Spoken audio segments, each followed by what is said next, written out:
भगवान शिव सनातन संस्कृति में सबसे महत्वपूर्ण देवताओं में से एक हैं, जिस कारण इन्हें आदि देव भी कहा जाता है। ये त्रिदेवों में एक देव हैं। इन्हें देवों के देव, महादेव भी कहा जाता है, क्योंकि ये धरती पर सबसे पहले के देवता हैं। भगवान शिव राक्षस हो या मनुष्य या फिर कोई भी जीव हो, सबको एक समान देखते हैं। समुद्र मंथन से निकली हलाहल विष को पी जाना किसी भी देवता के बस में नहीं था। ऐसी स्थिति में भगवान शिव ने उसे पीकर देवताओं और पूरी दुनिया को उस हलाहल विष के नुकसान से बचा लिया था। इसके अलावे इन्हें नीलकंठ, महादेव, शंकर, पशुपतिनाथ, नटराज, त्रिनेत्रधारी, भोलेनाथ, रुद्रशिव, कैलाशी, अर्धनारेश्वर, सिंहेश्वर, वैद्यनाथ, रुद्र, भैरव, विष्णु आदि कई नामों से भी जाना जाता है।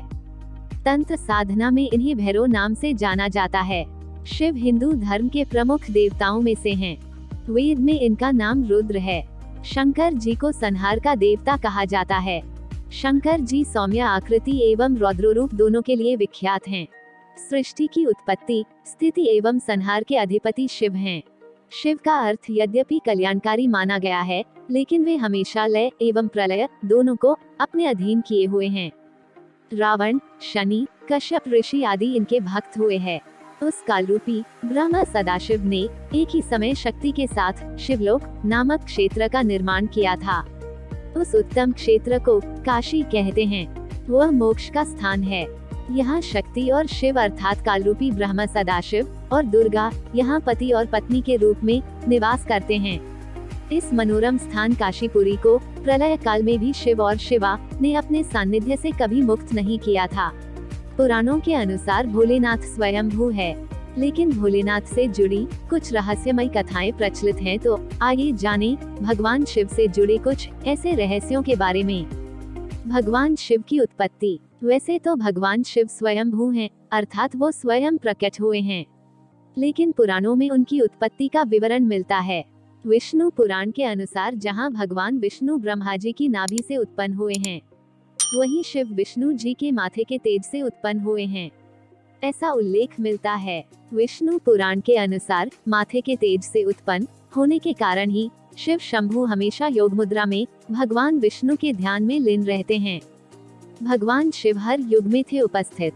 भगवान शिव को आदि पुरुष कहा जाता है और इसी वजह से माना जाता है कि भोलेनाथ ही एकमात्र ऐसे देवता हैं जिन्होंने हर युग में अपने भक्तों को दर्शन दिए हैं। सतयुग में समुद्र मंथन के समय वे उपस्थित थे। त्रेतायुग में भगवान राम ने भी रामेश्वरम में उनके शिवलिंग रूप की आराधना की। रात्रि प्रवास के दौरान राम को स्वप्न में शिवलिंग का दर्शन हुआ था। द्वापर युग में भगवान शिव स्वयं कृष्ण के बाल रूप के दर्शन करने गोकुल पहुँचे थे और कलयुग में राजा विक्रमादित्य की तपस्या से प्रसन्न होकर भगवान शिव ने उन्हें दर्शन दिए थे, ऐसा उल्लेख मिलता है। शिव के प्रथम शिष्य। पुराणों के अनुसार भगवान शिव के प्रारंभिक शिष्य सप्तऋषि माने जाते हैं। मान्यता है कि सप्तऋषियों ने भगवान शिव के ज्ञान का प्रचार प्रसार पृथ्वी पर किया था, जिसके चलते भिन्न भिन्न धर्म और संस्कृतियों की उत्पत्ति हुई। भगवान शिव ने ही गुरु शिष्य की परंपरा का आरंभ किया था। शिव के शिष्यों में बृहस्पति, विशालाक्ष, शुक्र, सहस्राक्ष, महेंद्र, प्रचेतस, मनु, भारद्वाज शामिल थे।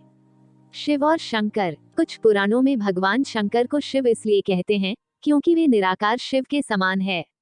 निराकार शिव को शिवलिंग के रूप में पूजा जाता है। शंकर को हमेशा योगी के रूप में दिखाया जाता है। कई जगह तो शंकर को शिवलिंग का ध्यान करते हुए चित्रित किया गया है। अतः शिव और शंकर दो अलग सत्ताएं हैं। मान्यता है कि महेश, नंदी और महाकाल भगवान शंकर के द्वारपाल हैं और रुद्रदेवता शंकर की पंचायत के सदस्य हैं। भगवान शिव से हुई असुरों की उत्पत्ति।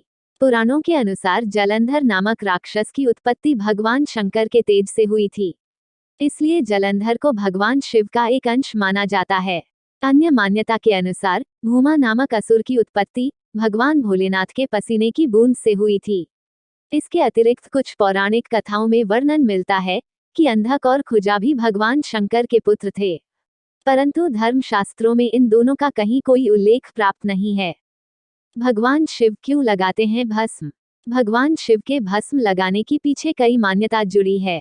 धार्मिक मान्यता के अनुसार भगवान शिव को मृत्यु का स्वामी माना गया है। इसी वजह से शब्द से शिव नाम बना। महादेव के मुताबिक शरीर नश्वर है और इसे एक दिन भस्म की तरह राख हो जाना है। जीवन के इस पड़ाव के सम्मान में शिव जी अपने शरीर पर भस्म लगाते हैं। एक अन्य कथा के अनुसार जब देवी सती ने क्रोध में आकर खुद को अग्नि के हवाले कर दिया था, उस वक्त भगवान शंकर उनका शव लेकर धरती से आकाश तक हर जगह घूमे थे।